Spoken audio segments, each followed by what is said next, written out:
Bonjour à tous, nous arrivons au dernier jour de jeûne et prière et nous allons aborder le dernier verset du texte de référence. Josué chapitre 3, verset 17. Il est dit, les prêtres qui portaient l'arche de l'alliance de l'Éternel s'arrêtèrent de pied ferme sur le sec, au milieu du Jourdain, pendant que tout Israël passait à pied sec, jusqu'à ce que toute la nation ait fini de passer le Jourdain. Dans ce verset, nous observons qu'un peuple est invité à sortir de sa tente pour traverser le Jourdain, mais c'est une nation qui ressort de ce fleuve. En entrant sur le terrain de la bénédiction, les Israélites vivent plus qu'un simple changement de lieu. Ils vivent une véritable transformation. Une Église qui désire réellement suivre Dieu et vivre ses promesses devra toujours passer par des étapes qui vont la transformer, la faire évoluer, la faire grandir. Tout changement profond, vécu collectivement, commencera aussi par un changement personnel. En nous engageant avec le Seigneur, celui-ci nous demande de vivre autrement, et pour cela, il vient nous transformer. Dieu nous accepte tels que nous sommes, mais pour vivre ses promesses, il doit absolument nous transformer. La transformation est un processus obligatoire pour vivre la destinée que Dieu a prévue pour chacun d'entre nous. Si rien ne change en nous, alors nous tournerons en rond dans notre vie, luttant contre les mêmes défauts, traversant les mêmes difficultés et les mêmes découragements. Finalement, nous risquons de passer à côté des plans de Dieu pour notre vie. Au contraire, certaines étapes, certaines saisons de nos vies permettent de changer notre cœur. Dieu nous transforme à travers elles. Il nous faut parfois laisser des choses derrière nous pour recevoir ce que Dieu veut nous donner.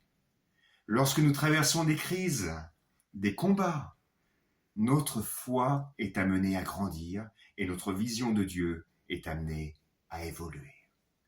Lorsque le Jourdain s'est ouvert, le peuple a sans doute réalisé que l'Éternel n'était pas seulement le Dieu qui pourvoit aux besoins quotidiens, mais aussi celui qui vient à bout de toutes les situations, même les plus bloquées. Certaines étapes dans nos vies vont nous sortir de nos routines, nous transformer notre vision de Dieu. Si vous vous sentez dans une impasse ce matin, une situation compliquée, Dieu veut l'utiliser pour changer votre vision de lui. Le peuple hébreu traverse le Jourdain et il se transforme en nation. Cependant, une chose m'a marqué en lisant le chapitre suivant. Dans le chapitre 4, une autre expression va revenir ensuite à de nombreuses reprises. C'est celle d'enfants d'Israël. Ce terme rappelle que ce peuple, cette nation, est issue aussi d'une famille. Celle d'Abraham, d'Isaac, de Jacob, c'est ce qui fait sa véritable identité. C'est ce qui la caractérise profondément. C'est ce qui l'unit. Oui, ce peuple devient une nation. Oui, il est le peuple de Dieu, mais sans renier son ADN. Pour que l'Église entre dans son appel, sa destinée avec Dieu, elle doit vivre certes une transformation, mais sans perdre son identité.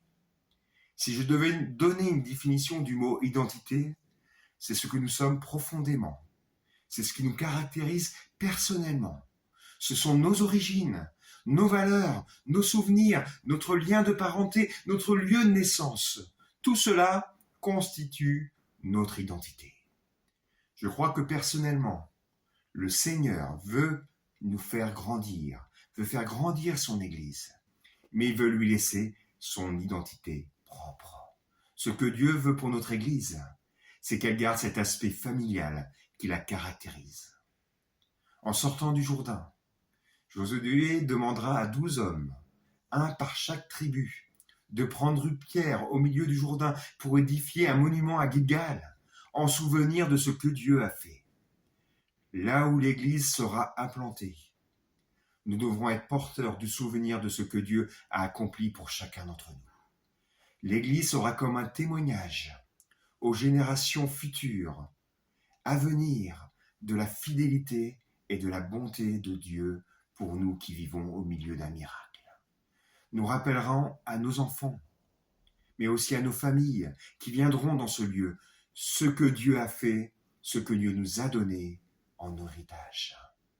En ce dernier jour de jeûne et prière, demandons à Dieu de nous transformer individuellement, mais aussi collectivement dans cette nouvelle étape. À Dieu soit toute la gloire. Soyez bénis. Que Dieu nous bénisse ensemble. Amen.